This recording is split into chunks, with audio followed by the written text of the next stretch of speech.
बिहार की सबसे चर्चित हो चुकी बांकीपुर विधानसभा सीट पर उपचुनाव अब दिलचस्प मोड़ पर पहुंच गया है। बीजेपी ने इस हाई प्रोफाइल मुकाबले में बड़े चेहरे के बजाय संगठन से निकले एक कार्यकर्ता पर भरोसा जताया। पार्टी ने अभिषेक कुमार उर्फ बंटी को मैदान में उतारा, जिनका मुकाबला जो है अब जनसुराज के संस्थापक प्रशांत किशोर से है। ऐसे में चुनाव अब सिर्फ दो उम्मीदवारों के बीच नहीं बल्कि दो अलग अलग राजनीतिक मॉडल के बीच भी माना जा रहा है। नमस्कार, आप देख रहे हैं न्यूज हाट। मैं हूं आपके साथ रितेश शर्मा। राजधानी पटना की बांकीपुर विधानसभा सीट पर हो रहे उपचुनाव के लिए बीजेपी के प्रत्याशी अभिषेक कुमार सिन्हा और अभिषेक बंटी ने 9 जुलाई गुरुवार को अपना नामांकन दाखिल कर दिया है। 26 साल से बीजेपी कार्यकर्ता के रूप में काम करने वाले अभिषेक बंटी पहली बार चुनाव लड़ रहे हैं।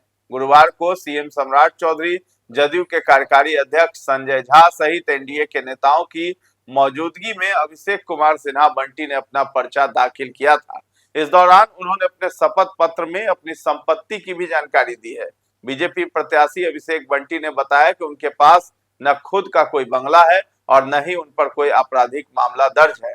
मैट्रिक पास अभिषेक बंटी हैं और कोई क्रिमिनल केस नहीं है और न ही मकान है। बांकीपुर में बीजेपी के उम्मीदवार अभिषेक बंटी ने अपने चुनावी हलफनामे यानी शपथ पत्र में बताया है कि वो मैट्रिक पास है, उनके पास खुद का कोई बंगला भी नहीं है, न ही उनके खिलाफ किसी थाने में कोई आपराधिक मामला दर्ज है।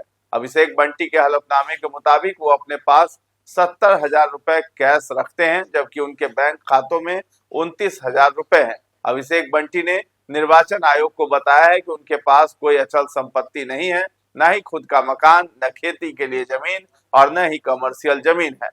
41 वर्षीय अभिषेक कुमार सिन्हा उर्फ अभिषेक बंटी ने अपने चुनावी हलफनामे में अपनी कुल संपत्ति का मूल्य लगभग 19,60,000 रुपए बताया है। इसमें 11 ग्राम सोने की अंगूठी और चेन भी शामिल है। बांकीपुर बीजेपी प्रत्याशी ने घोषणा की है कि उनके ऊपर 10 लाख रुपए का कर्ज है, जो उन्होंने बैंक ऑफ महाराष्ट्र से लोन के रूप में लिया है। पटना के वेस्ट आनंदपुरी में मंदिर मार्ग पर रहने वाले अभिषेक बंटी ने निर्वाचन आयोग को दिए अपने चुनावी शपथ पत्र में बताया है कि उनकी सालाना आय 4,98,000 रुपए के करीब बताई जाती है, जो व्यापार से आती है। अभिषेक सिन्हा के पास 2018 में खरीदी गई एक होंडा की कार और एक मोटरसाइकिल है, जो पिछले साल ही खरीदी गई थी। उनकी पत्नी के नाम पर कोई वाहन नहीं है। नामांकन पत्र में दी गई जानकारी के अनुसार अभिषेक कुमार ने बिहार बोर्ड से 10वीं तक पढ़ाई की है। उन्होंने वर्ष 2000 में दरभंगा के एक स्कूल से मैट्रिक परीक्षा पास की थी। इसके बाद उन्होंने आगे की पढ़ाई नहीं की, लेकिन संगठनात्मक राजनीति में लगातार सक्रिय रहे और पार्टी के भीतर अपनी पहचान बनाई। हालांकि चुनावी चर्चा का केंद्र उनकी संपत्ति नहीं बल्कि एक साधारण कार्यकर्ता से उम्मीदवार बनने का सफर बना हुआ है। अभिषेक बंटी का भाजपा से जुड़ाव कोई नया नहीं है। वो 1999 से पार्टी के साथ सक्रिय हैं और संगठन में कई जिम्मेदारियां निभा चुके हैं। मंडल अध्यक्ष से लेकर युवा मोर्चा के महानगर अध्यक्ष और प्रदेश उपाध्यक्ष तक का सफर तय करने के बाद अब उन्हें पहली बार विधानसभा चुनाव लड़ने का मौका मिला है। बांकीपुर में अब किस किस के बीच मुकाबला है?